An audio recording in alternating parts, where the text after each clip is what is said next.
Bon, alors quelqu'un me pose la question, donc ça tombe bien, je vais répondre tout de suite. Comme on l'a vu, le surdoué sort masqué. Ça veut dire que le surdoué, depuis très petit, a compris qu'il était différent, même s'il n'est pas tout à fait conscient. Il a compris qu'il était différent. Le surdoué est une personne qui va à l'essentiel, qui n'aime pas parler pour ne rien dire, qui ne sait pas parler, qui devra apprendre à s'exprimer.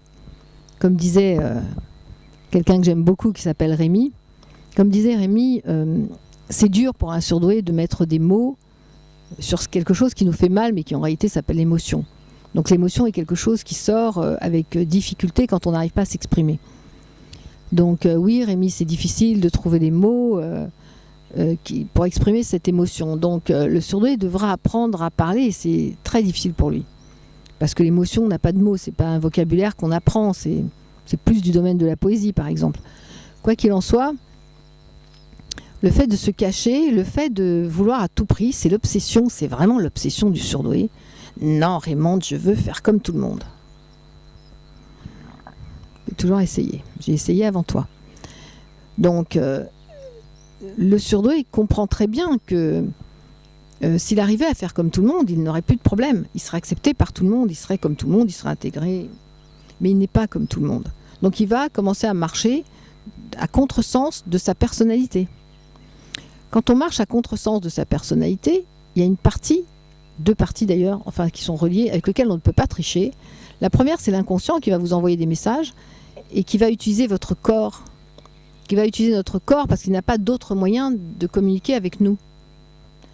Donc consciemment, on va aller vers ce que nous ne sommes pas. C'est une généralité en plus, hein.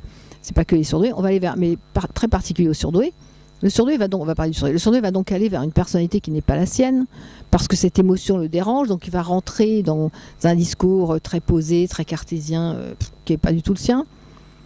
Et au bout d'un moment, l'inconscient va le ramener vers une autre idée qui lui dit, comme pour lui dire, c'est pas toi.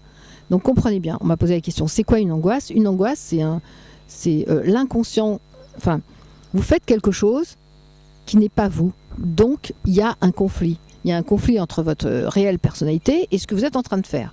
Ça déclenche instantanément une émotion, une angoisse. Ça déclenche instantanément une angoisse. Donc, l'angoisse est un conflit entre deux idées. Une chose que vous faites qui va contre vous et une autre chose qui vient de l'inconscient pour vous dire que c'est pas ça qu'il faut faire. Ça, c'est l'angoisse, c'est quand vous faites quelque chose dans l'immédiat. Dans l'immédiat, ça va déclencher une angoisse quand c'est un conflit tout de suite. Seulement, il y a autre chose qui est beaucoup plus compliqué après, c'est que si vous continuez à aller vers ce que vous n'êtes pas, votre inconscient va vous envoyer des messages en utilisant votre corps et il va finir par vous mettre dans des états de panique. J'ai reçu une goutte d'eau, il va pleuvoir. Dans un état de panique. Ça veut dire que l'inconscient va secouer votre corps, on va le dire comme ça. Il va évidemment somatiser, mais bon, on va pas employer les grands mots, il va psychosomatiser, ça veut dire utiliser le corps pour s'exprimer. Et donc...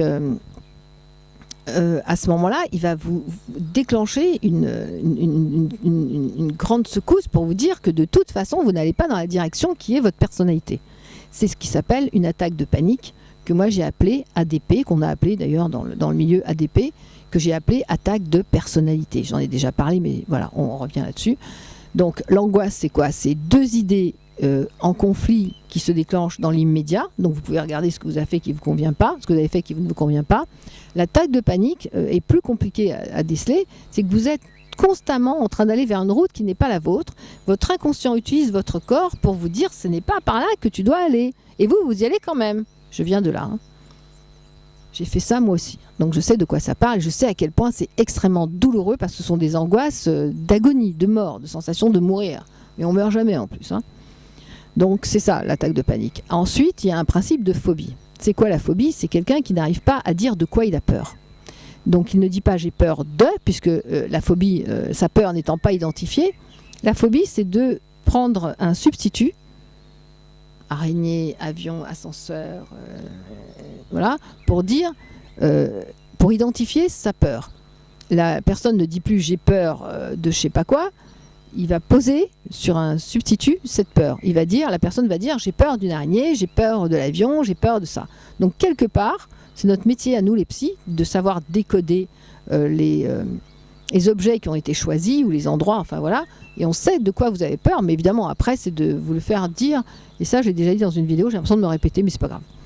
Donc voilà, c'est ça la phobie, c'est ça la phobie, c'est j'ai peur de quelque chose qui n'est pas identifié, donc j'ai peur des araignées, donc nous on sait à quoi correspondent des araignées noires avec des grands poils. Et j'ai peur de l'avion, c'est très orgasmatique, ok, d'accord, on a compris. Donc voilà, mais c'est après à prendre conscience et faire le cheminement pour arriver à défaire cette peur qui évidemment est plus importante, plus intéressante, mais plus importante. Donc effectivement, le surdoué est dans un mal-être parce que justement, il essaye de faire comme tout le monde. Je dis au surdoué, vous ne pouvez pas faire comme tout le monde. Vous ne pouvez pas arriver à faire ce que vous voulez. Le surdoué arrivera à faire ce qu'il peut. Donc il y a une phrase qui dit, quand on veut, on peut, oui. Sauf pour le surdoué. Le surdoué, quand il veut, il ne peut pas. Même s'il veut, il ne peut pas. C'est ça qu'il faut entendre. Et si vous continuez de faire ce que vous voulez et que vous ne pouvez pas le faire, vous déclenchez des angoisses terribles. Des angoisses de mort qui s'appellent attaque de panique, que j'ai appelée attaque de personnalité. C'est votre personnalité qui vous crie, ne fais pas ça. Évidemment, toutes ces angoisses sont souvent sous-tendues chez le surdoué par des liens affectifs familiaux. Les liens affectifs pour le surdoué sont extrêmement importants. Ne pensez pas que vous pourrez quitter votre famille, vous ne la quitterez jamais. Vous partirez, mais vous reviendrez. C'est comme un élastique. Hein. On l'a tous fait. Donc, le mal-être du surdoué, c'est quoi? C'est qu'il est constamment dans une personnalité qui n'est pas la sienne. Il commence à pleuvoir, il va falloir que j'accélère. Mais en tout cas, on peut rester ensemble sous la pluie. Et donc, le mal-être principal du surdoué, c'est qu'il essaye de faire comme tout le monde. Je veux, donc je peux. Si je veux, je peux. Eh ben non. Le surdoué, même s'il veut, il ne pourra pas. Et s'il le fait quand même, tôt ou tard, il passe dans une dépression, il se fait attraper par les médecins, les médocs, les machins, et c'est le circuit infernal. Donc arrêtez de croire, vous surdoués, que quand vous voulez, vous pouvez. Non, c'est pas pour nous. Donc vous allez déclencher sinon des angoisses et des attaques de panique.